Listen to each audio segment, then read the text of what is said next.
Ide mana habis tu biar daurah mentang cun tika tu. Mana?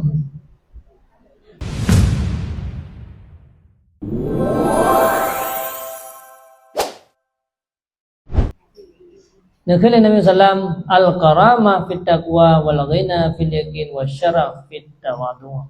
Kemuliaan urang nyan bak takwa ya ibu. Pada depu urang mulia ngana gara-gara takwa. Kemulia gara-gara pulain. Gara-gara pulain nyan gada, so yang takwa. Inna akramakum minallah takakum. Yang paling takwa nyan yang paling mulia. Kemudian kayanya bak yakin ji.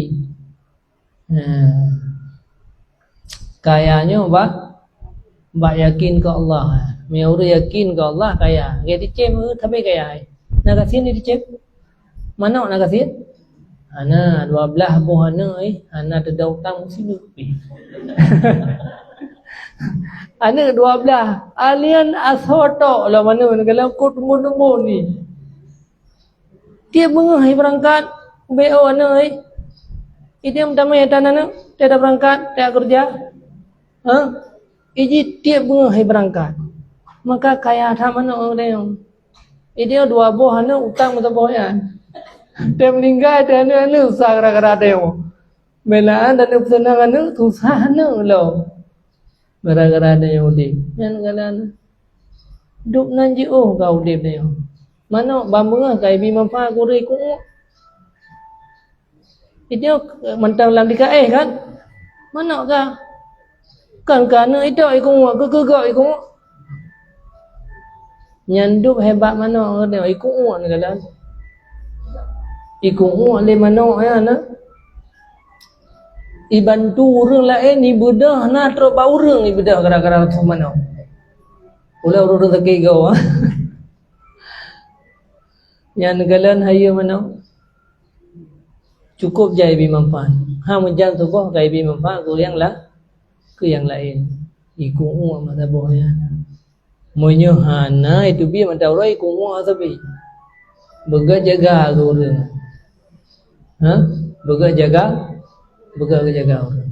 Nyamban perjalanan di mana. Makanya diucap ya. Angkanya naik behana 4 asai pakan uri ulama ai kampung cicap tayong mana. Kahana ayo tau dek bae paling kurang belage. Mana dah. Kiban jara ada mude abia di dunia. Ge mana wajud? Ge mana? Kaju di. Tengah malam pi rupa ku sitiat.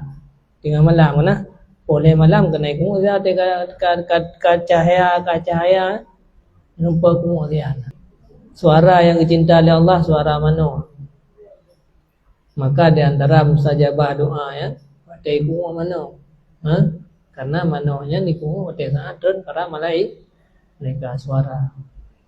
Salah satu aswatin yuhibbukumullah. Lebo suara yang cinta oleh Allah turun dunia yang tu dia hamil ni yang agak galak gaya. Pulak dan bupat. Lebo suara yang tumbuh ulangi gede lebo kan. Yang pertama sautudik suara ayam. Karena suara ayam kurnya uzukurullah, ingat Allah. Kur.